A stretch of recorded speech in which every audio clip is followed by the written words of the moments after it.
उसकी थोड़ी रीडिंग कर लें जिसकी आपको मैं आइडिया दूँ। रीडिंग करवाने से पहले मैं आपके सामने कुछ चीज़ें रखना चाहूँगा। पहले चलो रीडिंग कर लेते हैं। Central potential, a potential in a body produced due to the central force। Central force की वजह से जो बॉडी में पोटेंशियल प्रोड्यूस होता है उसे सेंट्रल पोटेंशियल कहते हैं। ठीक है। The central potential is the potential, central potential एक ऐसा पोटेंशियल है which depends only on the radial part, जो कि सिर्फ रेडियल पार्ट आर पे डिपेंड करता है, and is independent of theta and phi. आप जानते हैं कि रेक्टेंगुलर कोऑर्डिनेट्स में आपके पास तीन चीज़ें होती हैं, एक्स वाई एंड जी।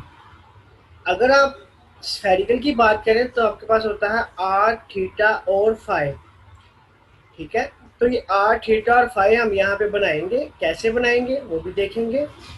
उसके अलावा आपने याद रखना है सेंट्रल पोटेंशियल किस पे डिपेंड करता है, रेडियल पार्ट पे, रेडियस पे डिपेंड करता है। ठीक है। And independent of theta and phi, और थीटा और फाई पे डिपेंड नहीं करता। It is also known as spherical symmetry potential. इसे स्फेरिकल सिमेट्री पोटेंशियल कहते हैं। स्फेरिकल से मुराद आपका स्फीयर। स्फीयर क्या करता है, जो सिर्फ डिपेंड करता है किस पे, रेडियस पे, law on theta and phi. ठीक है। आपने स्फीयर की इक्वेशन पढ़ी हुई है, वो सेंटर मेन पार्ट होता है और रेडियस मेन पार्ट होता है उसका, इक्वेशन का दो चीज़ों पे डिपेंड कर रहा होता है। तो आपने याद रखना है आर, थीटा और फाई है, सेंट्रल पोटेंशियल हमेशा रेडियस पे डिपेंड करता है। ठीक है। The central force is the force whose line of action passes through a single point of the body and magnitude depend on the distance from region to the force।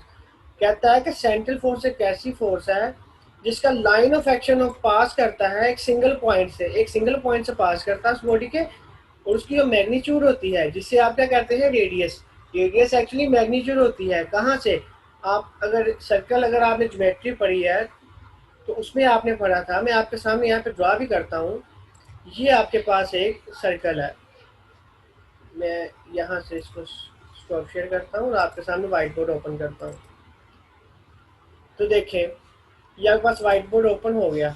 अब मैं आपके सामने एक सर्कल ड्रा करता हूँ। ये देखें, ये आपके पास एक सर्कल है। आप जानते हैं कि सर्कल का ये पॉइंट क्या है, उसका सेंटर है, और सेंटर से लेके ये, अब मैं यहाँ पे थोड़ा सा हाईलाइट कर दूँ ये ब्लैक से।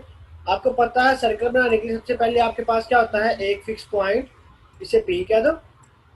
एक फिक्स पॉइंट लेते हैं और एक रेडियस, और आर और पी से जो डिस्टेंस होता है ये इसकी मैग्नीट्यूड होती है जिसे हम आर कहते हैं, स्मॉल आर। और ये तमाम पॉइंट्स मिलके आप, सॉरी यहाँ पे थोड़ी सी करेक्शन कर लें, शायद थोड़ा डाउट हो गया।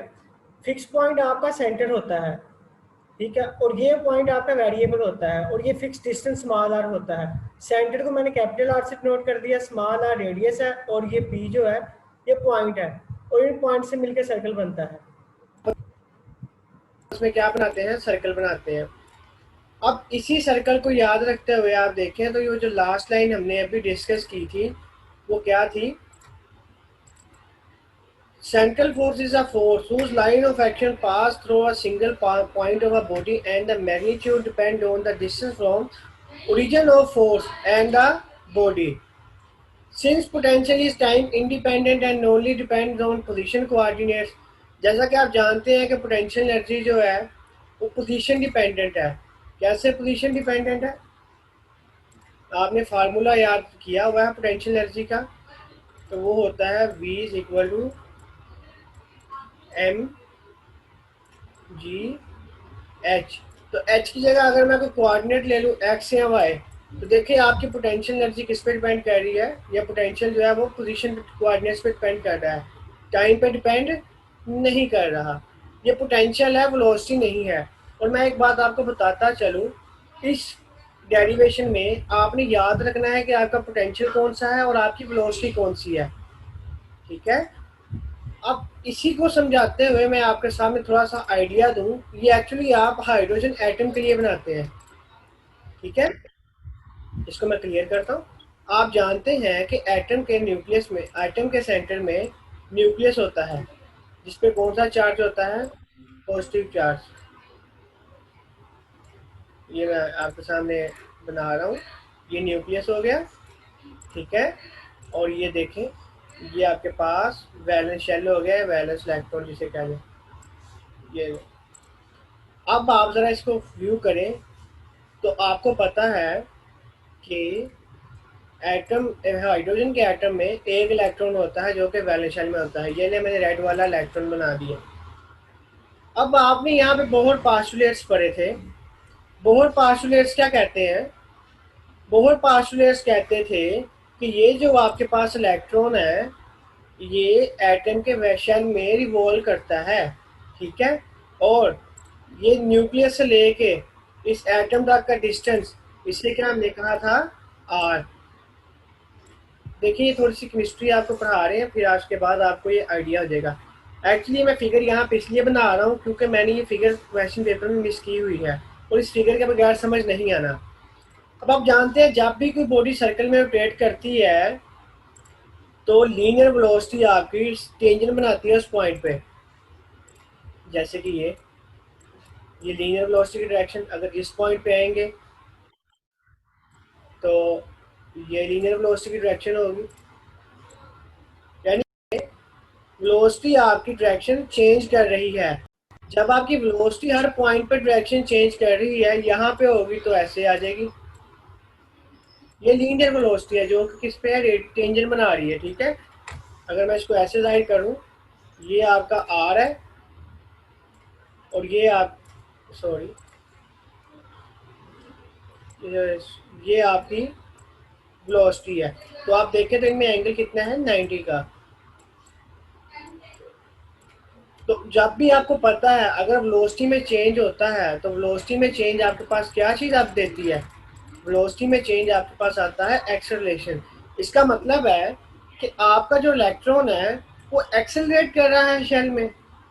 तो जब बोहर साहब से पूछा गया कि जब इलेक्ट्रॉन एक्सेलरेट कर रहा है तो किस स्पीड से कर रहा है, कैसे एक्सेलरेट कर रहा है, तो बोहर साहब ने कहा कि हमारे पास जो इलेक्ट्रॉन है ये मूव कर रहा है एंगुलर मोमेंटम के लिहाज से। आपको पता है क्या होता है एंगुलर मोमेंटम, ये आप पीछे केमिस्ट्री में छोटी चीज़ें पढ़ चुके हैं। एम वी आर बराबर N H cut, H cut कह लें या N H over 2 pi. Actually ये बोहर मॉडल है। ये आपने अगर आप अपनी आउटलाइन देखी हो तो उसके लास्ट पे लिखा हुआ है find solve the Schrodinger wave equation for hydrogen atom, और वो हाइड्रोजन एटम स्फेरिकल के लिए है। अब मैं इसके आगे चलता हूँ, एंगुलर मोमेंटम के लिहाज से एम वी आर से मूव कर रहा है। और उसके बाद आपने डी ब्रोगली हाइपोथेसिस भी पढ़ा हुआ है, वो भी हम डिस्कस करेंगे आगे। अगर तो इलेक्ट्रॉन इस एम वी आर से मूव कर रहा है ऑर्बिट में, तो फिर ये बताएं ये न्यूक्लियस के अंदर क्यों नहीं गिर जाता। तो आपको पता है atom is a stable, atom stable क्यों है, इलेक्ट्रॉन पे होता है नेगेटिव चार्ज और आपके पास न्यूक्लियस में होते हैं न्यूक्लियॉन्स जिन्हें आप कहते हैं प्रोटॉन और न्यूट्रॉन्स। ये बड़ा इंपॉर्टेंट कॉन्सेप्ट है। अब एटम जो है ना, एटम वो कहते थे कि एटम को न्यूक्लियस में जो इलेक्ट्रॉन है उसको न्यूक्लियस में ऐसे गिर जाना चाहिए। और यहाँ से एक बात आपकी कॉन्सेप्चुअल बनती है कि अगर तो इलेक्ट्रॉन आपके न्यूक्लियस में गिर जाता है तो एटम तो डिस्टर्ब हो जाएगा। यानी कि आप अगर अर्थ पे हैं, अर्थ की एग्जांपल लें, तो अर्थ पे अगर जमीन, सपोज करें ये इलेक्ट्रॉन आपकी जमीन है और ये सूरज के गिर्द घूम रही है, अगर आपकी अर्थ इस सूरज में गिर जाए तो आपकी तो अर्थ तबाह हो जाएगी। लिहाजा फिर उन्होंने ये कहा कि ये गिरता नहीं है बल्कि M V R equal to N H cut से रिवॉल्व करता है फिक्स डिस्टेंस से, और फिक्स डिस्टेंस क्या है, आर। Number 2 point. अब नंबर 3 पॉइंट, अगर तो ये रिवॉल्व कर रहा है तो इसकी एनर्जी क्या होगी। उन्होंने फिर कहा कि इसकी एनर्जी होती है ई, एनर्जी क्या होगी, आपने क्वांटम मैकेनिकल एनर्जी पढ़ी है, E is equal to H का टू मेगा। डायरेक्ट पढ़ी हुई है, मैं इसकी डिटेल में ही जाना चाहता हूँ। इसके बाद साथ ही उन्होंने ये पूछा कि एनर्जी कब एमिट और रिवॉल्व कर एमिट करेगा, कब अब्जॉर्ब करेगा। तो सिंपल सा उन्होंने आंसर दिया कि जब इलेक्ट्रॉन हायर शेल से लोअर शेल में आता है तो एनर्जी लॉस करता है, और जब ये लो से हाई की तरफ जाता है तो एनर्जी गेन करेगा। तो ये सिंपल सा छोटा सा कॉन्सेप्ट था जिसके पीछे बहुत थ्योरी चल रही थी। अब उसी को ले जाके हम अपनी श्रोडिंगर वेव इक्वेशन डिफाइन करते हैं और उसमें हम इसको सॉल्व करते हैं। तो देखिए मैं आपके सामने स्क्रीन शेयर की है। तो आप जानते हैं कि पोटेंशियल जो है टाइम इंडिपेंडेंट है, ठीक है, और सिर्फ पोजीशन कोऑर्डिनेट्स पे डिपेंड कर रहा है। अब हमने श्रोडिंगर वेव इक्वेशन ली है, ये श्रोडिंगर टाइम इंडिपेंडेंट है। कैसे टाइम इंडिपेंडेंट है देखिए जरा, क्योंकि इसमें टाइम डिपेंडेंट वाला पार्ट नहीं है। आपने श्रोडिंगर वेव इक्वेशन पढ़ी है, उसको आपने ज़बानी याद रखना है। एक्चुअली श्रोडिंगर वेव इक्वेशन होती क्या है? श्रोडिंगर वेव इक्वेशन होती है H psi is equal to E psi, eigen function के कॉन्सेप्ट से कि H is the operator which operate on a function give us a value of E जो कि आइगन वैल्यू है and give us the corresponding same function.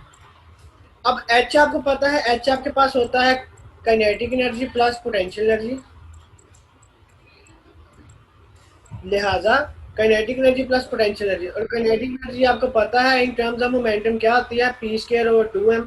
और P square over 2m में अगर आप पी की जगह उसकी वैल्यू पुट करें ऑपरेटर की तो होती है minus aorta H cut over partial over partial x, minus aorta H cut partial over partial x. तो उसको आप जब किया तो पी स्क्वायर ने आपको दे दिया ये वाला पोर्शन और सार डेल स्क्वायर इन 3D में, और वी ऑफ आर ये आपके पास श्रोडिंगर वेव इक्वेशन है जिसको आपने सबसे पहले लिखना है। उसने टाइम इंडिपेंडेंट कहा था, हमने भी टाइम इंडिपेंडेंट कह दिया। अगर तो ये टाइम डिपेंडेंट करना चाहते आप तो आपने ई की वैल्यू पुट कर देनी थी, तो ये टाइम डिपेंडेंट हो जानी थी। कैसे? ई की वैल्यू है एयोटा एच काट पार्शियल ओवर पार्शियल टी, ठीक है। ई की वैल्यू अगर ये कर दे तो देखें टाइम डिपेंडेंट वाला पार्ट भी आ गया, तो लिहाजा ये इक्वेशन टाइम डिपेंडेंट बन जाएगी। बट चूंकि हमें क्वेश्चन में टाइम इंडिपेंडेंट कहा हुआ है तो हम टाइम इंडिपेंडेंट से लेके ही स्टार्ट करेंगे। और ये देखिए साइड में लिखा हुआ है कि psi is the function of position coordinates x y and z. इस इक्वेशन को थोड़ा अरेंज करें। सबसे पहले आप क्या करें, एच का स्क्वायर ओवर 2m को खत्म करें डेल स्क्वायर से, डेल स्क्वायर का कोफिशिएंट 1 बनाएं। 1 बनाने के लिए क्या करेंगे हम, एक्चुअली यहाँ पे कुछ स्टेप्स हैं मैंने डायरेक्ट किया हुआ है। आप क्या करें, आप डेल स्क्वायर को पहले लेफ्ट साइड पे ले जाएं, ये बन जाएगा E minus V, E minus V, और साई बाहर, साई वेव फंक्शन है। उसके बाद जब आप यहाँ पे रह जाएगा माइनस एच का square over 2m del square, del square का कोफिशिएंट 1 बनाना है तो आपने क्या करना है, आपने यहाँ पे डेल स्क्वायर साई रह जाएगा। जब इसका कोफिशिएंट 1 बनाना है तो 2m यहाँ पे आके इधर मल्टीप्लाई हो जाएगा 2m, और नीचे क्या हो जाएगा एच का स्क्वायर, ये आता है साथ माइनस, क्योंकि यहाँ पे माइनस भी है। जब आप इस पूरे को लेफ्ट साइड पे ले जाएंगे दोबारा तो ये आपके पास बन जाएगा del square psi 2m over H का square E minus V r. अब जरा यहाँ पे देखें, आपको पता है कि जो स्ट्रेट लाइन मोशन होती है लीनियर मोशन होती है, यानी कि एक्स में हो जाए, वाई में हो जाए या जी में हो जाए, ये एक्स, ये वाई और ये जी। पर इसी के साथ आप जानते हैं जब भी आप सर्कल की बात करें तो सर्कल में एक्स वाई जी नहीं होता, सर्कल में दो ही चीज़ें होती हैं, और वो कौन सी होती हैं, एक उसका रेडियस आर और एक उसका फेस थीटा। बट अगर हम स्फेरिकल पोलर कोऑर्डिनेट्स की बात करें तो हम एक्स वाई जी को चेंज कर देते हैं आर थीटा और फाई, ठीक है, आर थीटा और फाई। ये आप एमएमबी में पढ़ चुके हैं, वेक्टर्स मैकेनिक्स में ही पढ़ चुके हैं। अब नंबर 2, जब भी आप सर्कल की बात करते हैं मास की जगह रिड्यूस मास यूज करते हैं। अब आपने ये जो m है इसकी जगह आपने रिड्यूस मास यूज करना है, और वो कैसे मिलता है नीचे लिखा हुआ है डेल स्क्वायर साई, ये पोलर कोऑर्डिनेट्स में आ गया 2m ओवर एच का square E minus V R psi R theta और फाई। अब जरा यहाँ पे थोड़ी सी आप ब्रेक्स लगाए, मैं आपको थोड़ा सा यहाँ पे कुछ बताना चाहता हूँ। यहाँ पे जो मेन बात है जहाँ पे स्टूडेंट स्टक हो जाता है वो ये है कि ये डेल स्क्वायर की वैल्यू कैसे आई है। इसका भी मैं आपको ट्रिका बताता हूँ, एक ट्रिक बताता हूँ, उससे आप याद रख सकेंगे इसको। नंबर 2, मैं यहाँ पे एक बात बताते चलूँ। जब भी आप देखें, ये आपका सर्कल है, ठीक है, आपके पास दो मास है, एक आपके पास यहाँ पे न्यूक्लियस है और एक ये इलेक्ट्रॉन जो शेल में रोटेट कर रहा है। इसका मास, न्यूक्लियस का मास आपके पास बन जाएगा MP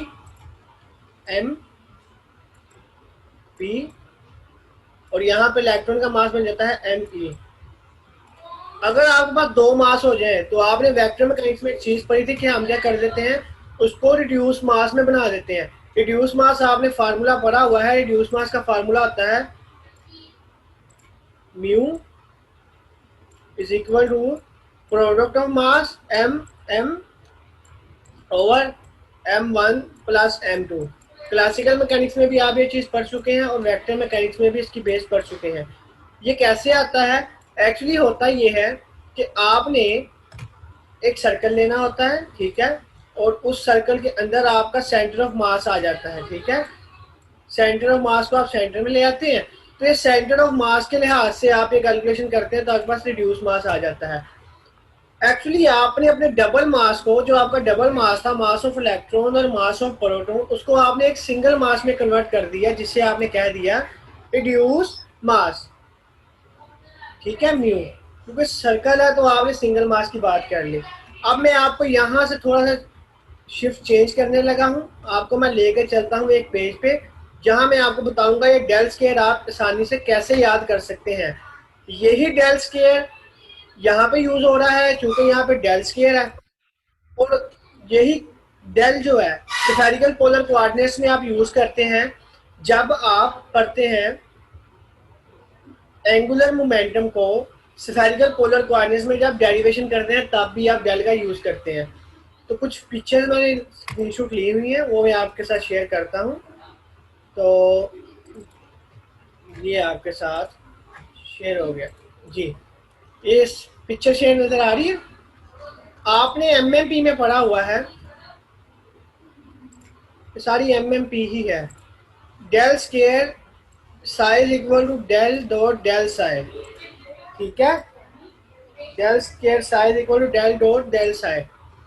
और आपने पढ़ा हुआ था कि डेल साइड बराबर होता है 1/h का partial over partial U1 unit vector curvilinear coordinates. अगर मैं आपको बताऊं, डेल यू बराबर होता है 1/h1 partial over partial U1 unit vector plus 1/h2 partial over partial U2 unit vector plus 1/h3 partial over partial U3 unit vector और Sai wave function. ये आपका डेल डॉट साई है, ठीक है। अब ये आपको साथ में एक बॉक्स नजर आ रहा है जिसको मैंने अभी हाईलाइट किया है, U1 U2 U3। इसको H1 H2 H3 जब आप चेंज करते हैं, एक्चुअली ये थोड़ी सी यहाँ पे गलत कर गया, ये आप इसको याद रखें, इसको भूल जाए एक मिनट के लिए। U1 U2 U3, U1 U2 U3 को जब आप चेंज कर देते हैं किस में, एक्स वाई जी में या आर थीटा फाइव में, जब U1 U2 U3 होगा तो आपके पास H1 H2 H3 होगा। जब आप U1 U2 U3 को बदलना चाहें, ये आपके कर्वीलिनियर कोऑर्डिनेट्स है, ये आपने पढ़ा था कर्वीलिनियर कोऑर्डिनेट्स को जब आप बदलते हैं तो H1 H2 कहते हैं 1 1 और 1। और अगर आप कर्वीलिनियर कोऑर्डिनेट्स को बदल देते हैं स्फेरिकल पोलर कोऑर्डिनेट जैसे कि r थीटा और फाइव, तो आप जो H1 है उसको 1 कर देते हैं, H2 को r कर देते हैं, H3 को r साइन थीटा में चेंज कर देते हैं। कहने की बात यह है कि आपने जस्ट जो चीज़ याद रखनी है वो ये दो चीज़ें हैं। कौन सी दो? डेल डॉट फाइव ये याद रखना है, और आपने ये इतना पोर्शन याद रखना है कि U1 U2 U3 होगा तो H1 H2 H3 होगा। अगर आप U1 से XYZ में आते हैं तो ये आ जाएगा H1 H2 H3 1 1 1 हो जाता है। और अगर आप R थीटा और फाइव में जाते हैं तो H1 1 के बराबर, H2 R के बराबर, H3 R साइन थीटा के बराबर। आप जानते हैं कि आपका डेल स्केयर है, डेल है वो partial over partial x i plus partial over partial y j plus partial over partial z के इसके बराबर होता है। तो आप ये कैलकुलेशन कर सकते हैं इस सब्स्टिट्यूशन से, मगर यहाँ पे हमारा वो सिलसिला नहीं है। हमने क्या करना है, हमने ये वाला पोर्शन बनाना है आर थीटा और फाई में, चूंकि हम रेडियल की बात कर रहे हैं। तो ये कि अगर हम स्फेरिकल पोलर में बात कर रहे हैं तो आप H1 को रिप्लेस कर दें इस वाले पोर्शन में, जिसको मैं अगेन हाईलाइट कर देता हूँ। आर थीटा और फाई, U1 को आर में, U2 को थीटा में, U3 को फाई में, H1 को 1 में, H2 को आर में और H3 को आर साइन थीटा में चेंज करना है। तो देखिए नीचे मैंने वैल्यूज पुट की हैं। H1 को 1 में पार्शियल ओवर पार्शियल U1 की जगह R और R1 unit vector, 1 over R H2 की जगह मैंने किया R, 1 over R partial over partial U2 की जगह थीटा आ गया और U2 की जगह theta unit vector, plus H3 की जगह हम करते हैं R साइन थीटा। ठीक है, R साइन थीटा H3 की जगह आ गया और U3 को हमने चेंज कर देना है फाई से। और इस तरह आप सॉल्व करें तो आपके पास ये बड़ी अच्छी इक्वेशन आ जाती है जिसे आपने डेल डॉट साई कहा था और इसको आपने यूज भी किया हुआ है जब आपने L X L Y L G को स्फेरिकल पोलर कोऑर्डिनेट्स में फाइंड किया था। तो यहाँ तक समझ आ गई डेल डॉट फाई कैसे आया है। या अब आपको याद रखने की जरूरत नहीं है, रट्टा मारने की जरूरत नहीं है, या आप सिर्फ ये पहली इक्वेशन याद रखें, उसमें बस सिर्फ सब्स्टिट्यूशन करें और आपके पास डेल डॉट फाई आ जाएगा। ठीक है, अब नीचे मैंने लिखा हुआ है डेल डॉट फाई को मैंने एक न्यू वेक्टर ए साई कह दिया। एक्चुअली डेल डॉट फाई आपके पास क्या है, gradient of a scalar function. ठीक है, आप जब ग्रेडियंट होता है तो आपको पता है ग्रेडियंट आपको एक वेक्टर क्वांटिटी देता है। तो ए आपके पास एक वेक्टर है A1 U1 A2 U2 A3 U3 spherical ये कर्वीलिनियर कोऑर्डिनेट्स में A1 की जगह A1 U1 की जगह R1, A2 की जगह A2 U2 की जगह थीटा और A3 की जगह A3 U3 की जगह फाई। ये हमने इसको स्फेरिकल में बदल दिया, कर्वीलिनियर से हम स्फेरिकल में आ गए। अब U1 आपको पता है यहाँ पे R है, U2 आपको पता है थीटा है, U3 आपको पता है फाई है। तो आप इसको इससे कंपेयर करें तो आपके पास A1 आता है partial over partial R, A2 आता है 1 over R partial over partial theta, A3 आपके पास आता है 1 over R sine theta partial over partial phi. तो ये आपके पास तीन चीजें आ गई A1 A2 A3, कहाँ से, इस वाली से। अब आपने डेल स्केयर बनाना है स्फेरिकल पोलर कोऑर्डिनेट्स में। तो डेल स्केयर आप कैसे बनाएंगे उसको देखें। डेल फाई आपके पास बन गया और आप जानते हैं कि डेल स्केयर साई बराबर होता है डेल डॉट डेल साई, और डेल साई को मैंने क्या दिया है ए साई। तो डेल डॉट ए साई ये बराबर होता है, ये इक्वेशन भी आपने याद रखनी है, ये बराबर होता है 1 over H1 H2 H3 curvilinear में पार्शियल डेरिवेटिव ऑफ U1 अगर डेरिवेटिव है तो आपने H1 नहीं लेना, आपने लेना है H2 H3 और A1। अगर U2 के लिहाज से डेरिवेटिव है तो आपने H2 नहीं लेना, H1 H3 लेना है और साथ A2। U3 अगर आप डेरिवेटिव करते हैं तो आपने H1 H2 लेना है, H3 नहीं लेना और साथ A3 से मल्टीप्लाई कर देना है। ये आपने प्रूव किया हुआ है लास्ट सेमेस्टर में। ये बस दो फार्मूले याद रखने की बात है। अब डेल डॉट ए साई, ये एक्चुअली डेल स्केयर साई है। H1 H2 H3 की वैल्यू पुट करें जो कि नीचे दी गई है, A1 A2 A3 की वैल्यू जो लास्ट टाइम दी गई है, और देखिए नीचे हमारे पास क्या बनता है 1 R साइन थीटा। तो सारी कैलकुलेशन देखें 1 over R square sine theta partial over partial R U1 की जगह R लिखा और A1 की वैल्यू हमारे पास थी R square sine theta partial over partial R, और इसी तरह A2 की वैल्यू आ गई, A3 की वैल्यू आ गई, H1 और H2 की वैल्यू भी साथ साथ पुट करते गए। और अगर हम देखते जाएं तो R के रिस्पेक्ट डेरिवेटिव है थीटा कांस्टेंट है बाहर आ जाएगा, और इस तरह आप इसको मल्टीप्लाई सॉल्व करेंगे तो आपके पास डेल स्क्वायर साई की जो वैल्यू आती है वो ये आती है 1 over R square partial over partial R square partial Sai over partial R। ये साई वेव फंक्शन है, इसको अंदर मल्टीप्लाई कर दिया। सेम एज इट इज, बहुत सिंपल है। इस तरह आपने इक्वेशन नंबर 2 बना ली। ये जो इक्वेशन नंबर 2 आपकी बनी है, ये जो इक्वेशन नंबर 2 आपकी बनी है, इसी को ही आपने यूज करना है। ठीक है, यूज कहाँ पे करना है, जब आपने डेल स्केयर बनाया है। तो आइए हम अपने टॉपिक की तरफ चलते हैं। ये आपके पास आ गया। देखिए डेल स्केयर अब आपको याद रखने की जरूरत नहीं है, अगर आप पेपर में भूल जाते हैं तो आप उसको रफ पे कैलकुलेशन करके डेल स्केयर निकाल सकते हैं। अब आर थीटा और फाई, ये इंपॉर्टेंट बात है। जो बातें बता रहा था ये एक्चुअली बेस है, इसके आगे बगैर काम नहीं चलता। आर थीटा और फाई, इनको हमने मजीद आगे फंक्शन में चेंज कर दिया। आर थीटा और फाई, इसको चेंज कर दिया कैपिटल आर जो कि फंक्शन है स्मॉल आर का, एच जो फंक्शन है स्मॉल थीटा का, आई जो फंक्शन है किसका फाई का। यानी कि इसको सेपरेटिंग ऑफ वेरिएबल के जरिए हमने इसको चेंज कर दिया, यानी कि फाई आर थीटा की जगह हमने क्या बदल देना है, आर एच और ये फाई, एच सर्कल में है और यू को एम को हमने चेंज कर देना है यू में। और इस तरह हम जब रिप्लेस करेंगे तो हमारे पास जो इक्वेशन बनती है वो आगे हम देखते हैं क्या है। तो देखिए ये मैंने इक्वेशन में वैल्यू पुट कर दी, ठीक है। डेल स्क्वायर की वैल्यू जो पुट की है वो ये है, डेल स्क्वायर की वैल्यू हमारे पास ये आई है, इसलिए मैं डेल स्क्वायर साई को लैदा कर लिया था, ठीक है। और ये जो हमारे पास लेफ्ट साइड वाला राइट साइड वाला पोर्शन था जिसको मैं लेफ्ट पे लाया था, उसमें एम की जगह म्यू कर दिया, 2/h का स्क्वायर कर दिया और ई माइनस वी आर साई, ये ऐसे ही रहने देना है।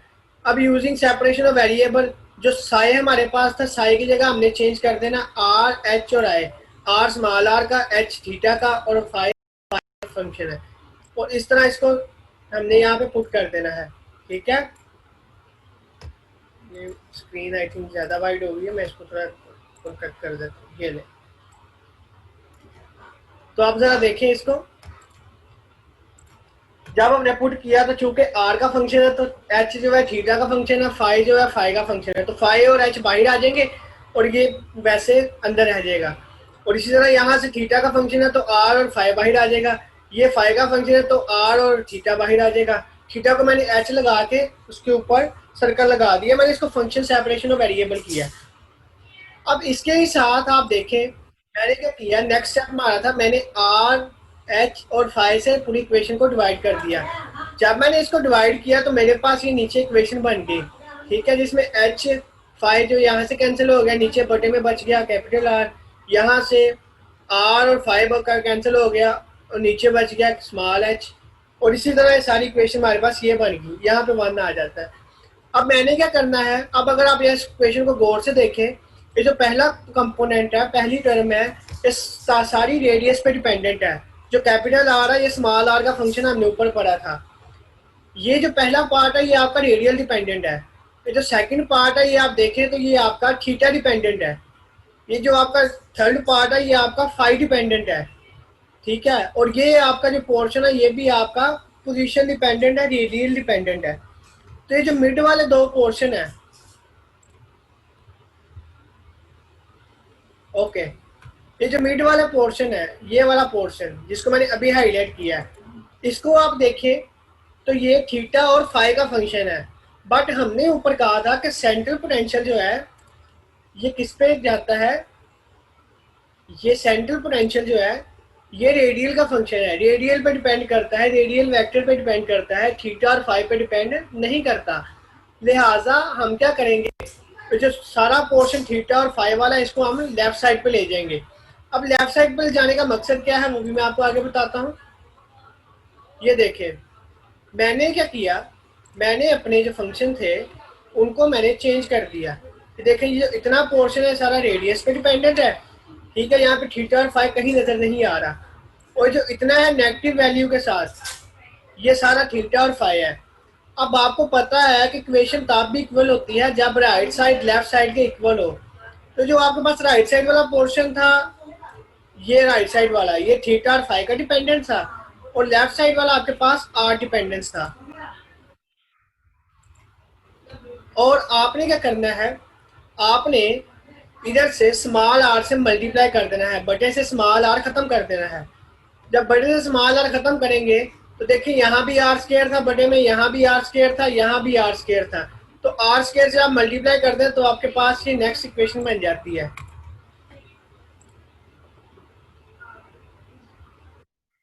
राइट रेडियल फंक्शन है और राइट साइड पे थीटा और फाई फंक्शन है। हम अपनी आसानी के लिए क्या करते हैं, हम अपनी आसानी के लिए क्या करते हैं, हम इसको लेफ्ट साइड पे जो हमारे पास है ये वाला जो पोर्शन है, ये वाला पोर्शन मैं भी हाईलाइट करता हूँ, ये वाला, ये चूंकि थीटा डिपेंडेंस है, मैं यहाँ पे एक शॉर्ट ट्रिक ये करता हूँ, यहाँ तो इसको मैं अलहदा सोल्व कर लूँ एक स्टेप से और मैं इतना एक दो पेजेस लगा दूँ और इसका सोल्यूशन निकाल के नीचे एंगुलर मोमेंटम में लिखूँ। उससे बेहतर ये है कि मैं यहाँ पे नीचे लाइन लिख दूँ, the left hand side of the above equation depends on R position and right hand side depends on theta and phi। This equation hold if they are equal at same constant, यानी कि right side पे भी are हो left side पे भी are हो। तो मैं क्या करता हूँ, ये लेफ्ट साइड पे इक्वेशन है, इस राइट साइड पे इक्वेशन है, इसको मैं कहता हूँ कि ये कांस्टेंट के बराबर है। और कांस्टेंट क्या है, L into l plus one. L आपको पता है ये क्या है, एजीम्यूथल क्वांटम नंबर जो कि स्टार्ट होता है 0 1 2 से, ठीक है। और इस तरह जब मैंने ये अपनी लास्ट इक्वेशन बना ली, 1/r partial r square partial r और partial r plus 2 mu r square over H का square E minus V r is equal to l into l plus one. और इस तरह मैंने अपनी ये इक्वेशन बना ली। इसको हमने कहा है this is called radial equation, जो कि एग्जाम का इंपॉर्टेंट क्वेश्चन है और अक्सर बार पूछने को कहता है।